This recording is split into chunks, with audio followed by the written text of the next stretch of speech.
तो बालवीर का white diamond वाला वर्जन आखिर कितना ज्यादा पावरफुल है। आपको याद होगा कि सीजन 2 में जब तिमनासा ने लाल हीरे को हासिल कर लिया था तब उतने ज्यादा पावरफुल हो गई थी कि बालवीर, विवान परिया, यहाँ तक कि सौर्य, ये सभी मिलकर भी तिमनासा को रोक नहीं पा रही थी। तिमनासा ने वीर लोग, धरती लोग, इन सभी पे एक समय सेट कर दिया था जिसके समाप्त होते ही सब कुछ खत्म हो जाता। तब उसे रोकने के लिए बालवीर ने एक सफेद हीरे को हासिल किया था और बालवीर ने उस सफेद हीरे की मदद से तिमनासा के उस लाल हीरे को नष्ट कर दिया था। अब हालांकि ऐसा करने से बालवीर भी मर गया था, क्योंकि उन दोनों हीरे के विस्फोट से जो एनर्जी निकली थी उससे पूरा ब्रह्मांड खत्म हो जाता और उस एनर्जी को, उस विस्फोट को सिर्फ किसी महाताकतवर के बलिदान से ही रोका जा सकता था। इसलिए बालवीर ने खुद को सैक्रिफाइस किया था। उसने पूरी एनर्जी विस्फोट को अपने ऊपर ले लिया था, जिस वजह से बालवीर और तिमनासा तो खत्म हो गए थे लेकिन पूरा ब्रह्मांड बच गया था। जो भी तबाही हुई थी, जो भी तिमनासा ने किया था, वो सब वापस से ठीक हो गया था। तो हमने देखा था कि जब बालवीर ने सफेद हीरो को धारण किया था तब उसके पावर्स का लेवल बहुत ज्यादा हाई हो गया था, इतना कि ब्रह्मांड में वो सबसे ज्यादा पावरफुल हो गया था। उसे देखकर रे इतना ज्यादा डर गया था कि उसने सरेंडर कर दिया था बालवीर के सामने और उसने भैमार को बोला था कि इस टाइम पर बालवीर जज और जूरी दोनों बन गया है, अब उसके फ्यूरी को अवॉइड करना ही स्मार्टनेस होगी।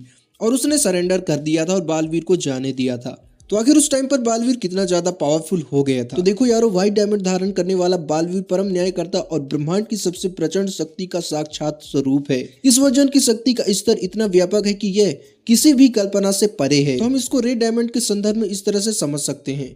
तो पहला है रेड डायमंड की प्रलय का निर्णायक अंत। रेड डायमंड वह विनाशकारी शक्ति है जिसने पूरे ब्रह्मांड के काल चक्र को खतरे में डाल दिया था। इसकी शक्ति इतनी अजय थी कि ना तो 5 तत्वों का जादू और ना ही कोई दिव्य अस्त्र इसे रोक पा रहा था। लेकिन व्हाइट डायमंड धारण करते ही बालवीर उस स्तर पर पहुंच गया था जहां वह इस अजय विनाश का एकमात्र प्रतिवाद काउंटर बन गया। बालवीर अब केवल रक्षक नहीं बल्कि उस शक्ति का स्वामी था जो रेड डायमंड के मौजूद को मिटाने की क्षमता रखता था।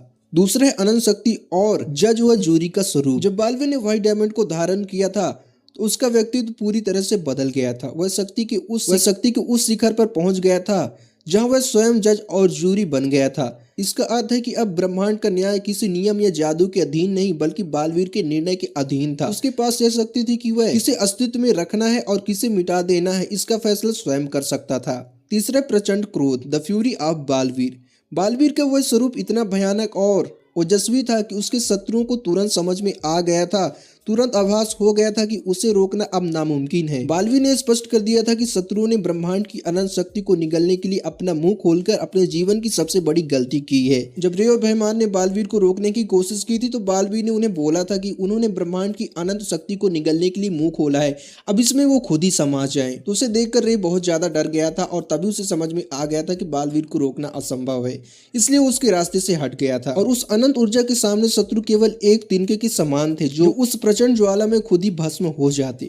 चौथा है शत्रु का खौफ और आत्मसमर्पण। बालवीर के उस रूप की फ्यूरी, क्रोध इतनी तीव्र थी कि उसके कट्टर शत्रुओं को भी पीछे हटने और आत्मसमर्पण करने में ही अपनी भलाई दिखी थी, यानी कि रे और भैमार। उनका यह मानना था कि इस समय बालवीर के क्रोध से बचना ही समझदारी है। यह प्रमाणित करता है कि उस समय बालवीर का शक्ति स्तर मल्टीवर्सल था, वह समय, स्थान और मृत्यु से ऊपर उठ चुका था। पांचवा, सर्वोच्च बलिदान और सृष्टि का पुनरुद्धार।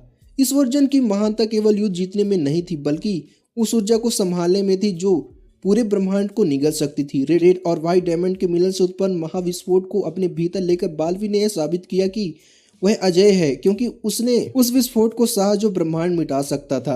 वो परम रक्षक था क्योंकि उसने उस ऊर्जा से सृष्टि को दोबारा रीसेट कर दिया था। तो निष्कर्ष की बात करें तो व्हाइट डायमंड वाला बालवीर शक्ति का वह अंतिम सत्य है जिसके सामने विज्ञान, जादू, डार्क मैजिक और 5 तत्व शून्य हो जाते हैं। वह ब्रह्मांड की वह सर्वोच्च चेतना बन चुका था जो प्रलय को भी शांत करने और नई सृष्टि रचने की सामर्थ्य रखता था।